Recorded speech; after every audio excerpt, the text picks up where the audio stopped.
ایک صحابی حضور کی خدمت میں حاضر ہوئے، عربی تھے، دیہات کے رہنے والے تھے۔ انہوں نے حضور کی بارگاہ میں ایک بات عرض کی کہ حضور اسلام کے حکام تو بہت سارے ہیں، آج بھی اگر آپ دیکھیں تو کتابیں بھری پڑی ہیں۔ پھر حضور ارشاد فرماتے تھے، صحابہ اس کو سنتے تھے، محفوظ کرتے تھے، آگے بیان فرماتے تھے۔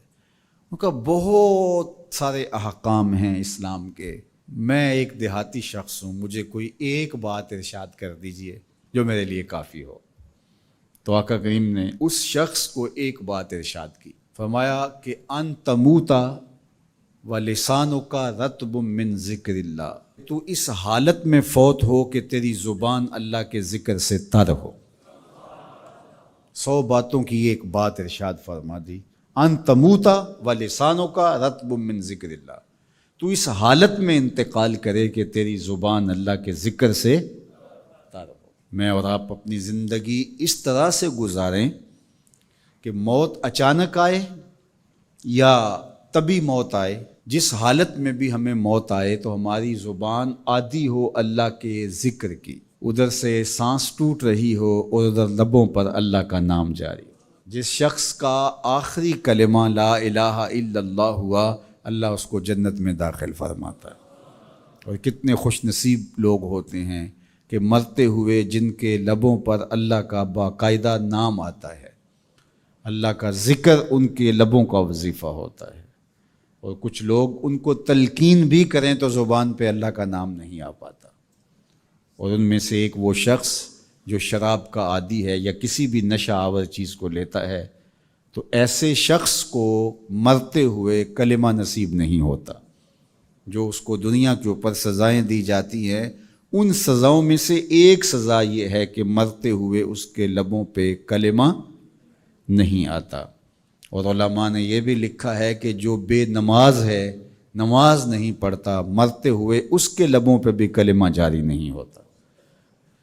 اللہ اکبر۔ تو ایک جامع بات ارشاد کر دی کہ ان تموتا و لسانک رطب من ذکر اللہ، تو اس حالت میں فوت ہو کہ تیری زبان اللہ کے ذکر سے تر ہو۔ قرآن مجید میں ہمیں اللہ تعالیٰ نے یہ بھی حکم دیا ہے کہ مجھے یاد کرو، اور یہ بھی حکم دیا ہے کہ مجھے فراموش نہ کرو۔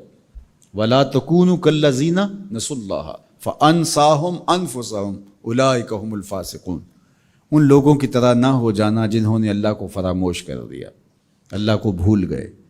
جب کوئی خدا کو بھول گیا تو خدا پھر اس کو فراموش کر دیتا ہے، اور اس کی سزا کیا ہے کہ وہ خود فراموشی کا شکار ہو جاتا ہے، وہ اپنے آپ سے بھی آگاہ نہیں رہتا۔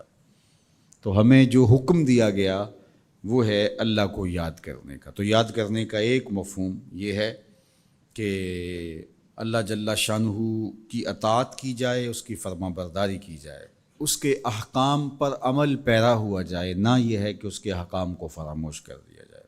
یقول اللہ تبارک و تعالی، اللہ جل شانہ خود ارشاد فرماتا ہے، یہ حدیث قدسی ہے، فیما یروی عن ربہ، جو حضور اپنے رب سے روایت کرتے ہیں۔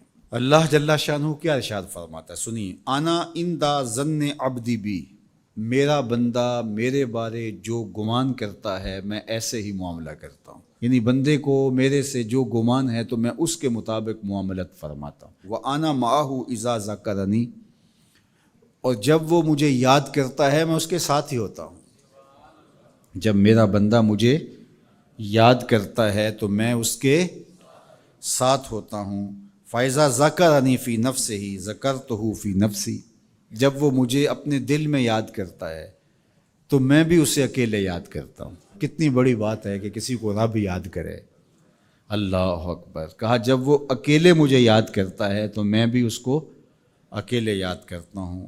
وَإِن ذَكَرَنِي فِي مَلَئٍ ذَكَرْتُهُ فِي مَلَئٍ خَيْرٍ مِّنْهُمْ، اگر وہ مجھے مجمع میں یاد کرتا ہے، لوگوں کے ہجوم میں یاد کرتا ہے، تو میں بھی اسے مجمع میں یاد کرتا ہوں جو اس مجمع سے بہتر ہے، اس اجتماع سے بہتر ہے۔ یہاں نیک بد گناہ گار سارے طرح کے لوگ ہیں، لیکن میں فرشتوں کے اجتماع میں یاد کرتا ہوں۔ اللہ اکبر۔ کیا منظر ہوتا ہوگا کہ جب اللہ فرشتوں میں کسی بندے کو یاد فرما رہا ہو، اللہ اکبر۔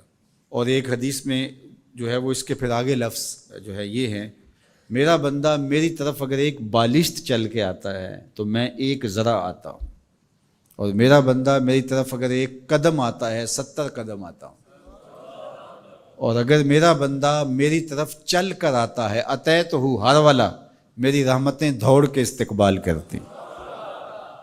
اللہ اکبر۔ تو کتنی کرم نوازی ہوتی ہے جو اس کو یاد کرتا ہے۔ تو یاد کا چراغ کبھی بھی بجھنا نہیں چاہیے۔